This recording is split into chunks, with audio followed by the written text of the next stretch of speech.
اس نے ایک مانگنے والے کو جھٹ سے کچھ نکال کر دے دیا۔ میں نے کہا کہ بھائی دیکھ بھال کر دینا چاہیے، یہ فراڈ لوگ ہوتے ہیں اور عام انسان کے جذبہ نیکی کو ایکسپلائٹ کرتے ہیں۔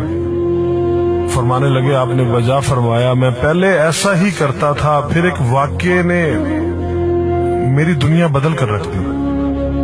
میں دھرم پورہ لاہور میں اپنے گھر سے سائیکل پر نکلا تھا کہ ٹھیکیدار سے اپنے بقایا جات وصول کر لوں۔ میں اسٹیل مل فکسر تھا اور ایک کوٹھی کے لینٹر کے پیسے باقی تھے، مگر ٹھیکیدار آج کل پر ٹرخا رہا تھا۔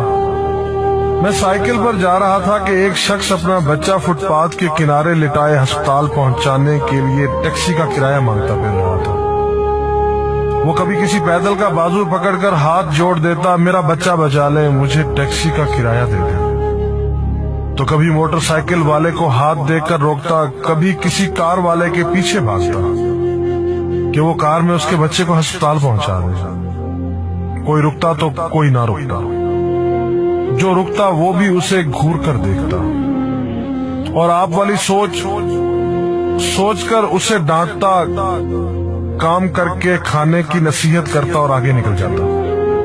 میں جو سائیکل سائیڈ پر روک کے ایک پاؤں زمین پر ٹیکے اس کا تماشا دیکھ رہا تھا، اچانک اس کی نظر مجھ پر بھی پڑی۔ اس نے میری سائیکل کا ہینڈل پکڑ لیا۔ بھائی جان خدا کے لیے میرے بچے کی زندگی بچا لیں، اس کو سخت بخار ہے، آپ نیچے اتر کر اس کو دیکھ تو لیں، آپ کو یقین آ جائے گا۔ آپ دیں گے تو شاید کسی اور کو بھی اعتبار آ جائے، مگر میں بھی آپ کی طرح سوچ رہا تھا۔ پھر جس جارحانہ انداز میں اس نے میری سائیکل کا ہینڈل پکڑ رکھا تھا، لگتا تھا کہ ادھر میں سائیکل سے اترا اور ادھر وہ سائیکل پکڑ کر بھاگ جائے گا۔ میں نے بھی اسے کام کر کے کھانے کی تلقین کی اور پچھلے جمعے میں سنی ہوئی حدیث اس کو بھی سنا دی۔ کما کر کھانے والا اللہ کا دوست ہوتا ہے، اور اپنا ہینڈل چھڑا کر بڑبڑاتا ہوا آگے چل پڑا۔ حرام خور ہمیں بے وقوف سمجھتے ہیں۔ 2-3 گھنٹے کے بعد جب میں بقایا جات وصول کر کے واپس آیا تو وہ ابھی اسی جگہ کھڑا مانگ رہا تھا۔ بچے کو اب وہ سڑک کے پاس لے آیا تھا اور اس کے چہرے سے کپڑا بھی اٹھا رکھا تھا، وہ دھاڑے مار مار کر رو رہا تھا۔ اب وہ بچے کے کفن دفن کے لیے مانگ رہا تھا۔ میں نے سائیکل کو روک کر پاؤں سے نیچے ٹیکا اور میت کے چہرے کی طرف دیکھا۔ پھول کی طرح معصوم بچہ زندگی کی بازی ہار گیا تھا۔ میرے رونگٹے کھڑے ہو گئے۔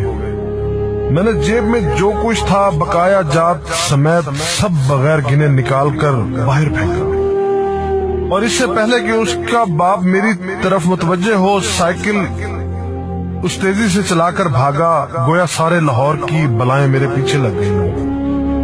میں گھر پہنچا تو میرا برا حال تھا۔ تھوڑی دیر بعد مجھے بخار نے آ گھیرا۔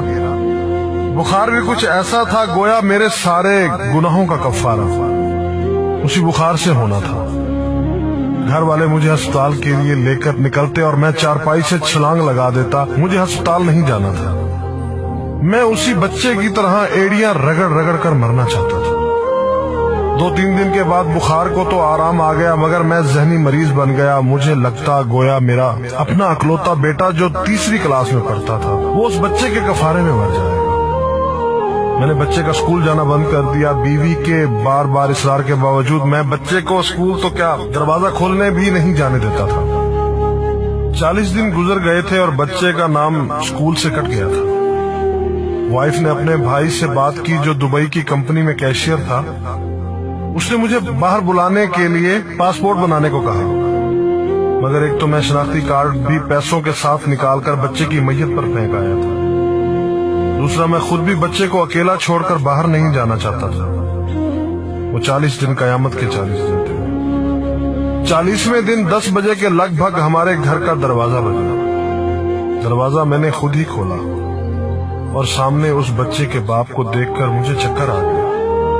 مجھے لگا جیسے ہم دونوں آمنے سامنے کھڑے خلا میں چکر کاٹ رہے ہیں۔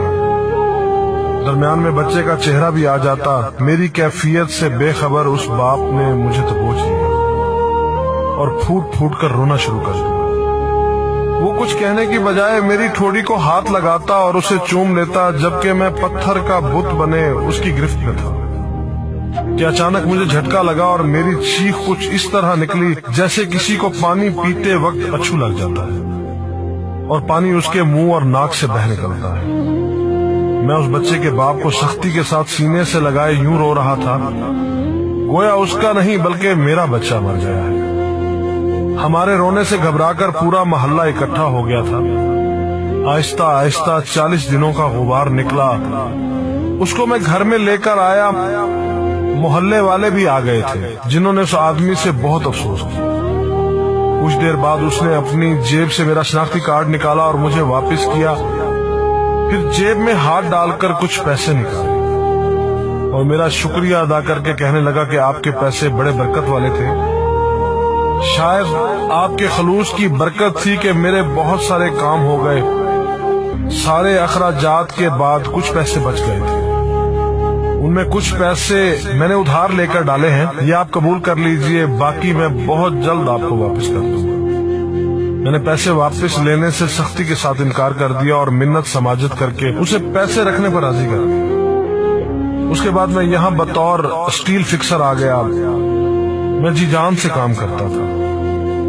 چند ماہ میں ترقی کر کے فورمین بن گیا۔ 3 سال بعد میں نے سالے کی مدد سے اپنی کمپنی بنا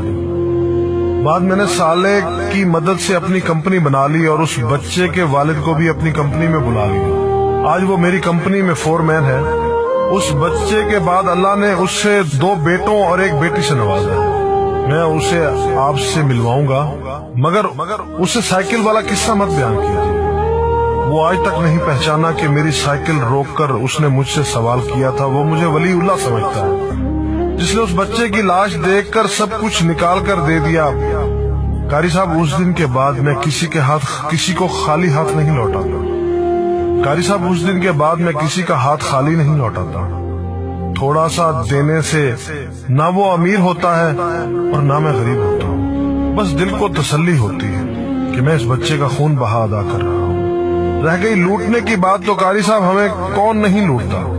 جوتے والا ہمیں لوٹتا ہے، کپڑے والا ہمیں لوٹتا ہے، سبزی اور گوشت والا ہم کو لوٹتا ہے۔ اتنا لوٹنے کے بعد اگر کوئی ہمیں اللہ کے نام پر لوٹ لے تو شاید حشر میں ہماری نجات کا سامان ہو جائے کہ یہ بندہ میری خاطر میرے نام پہ لوٹتا رہا۔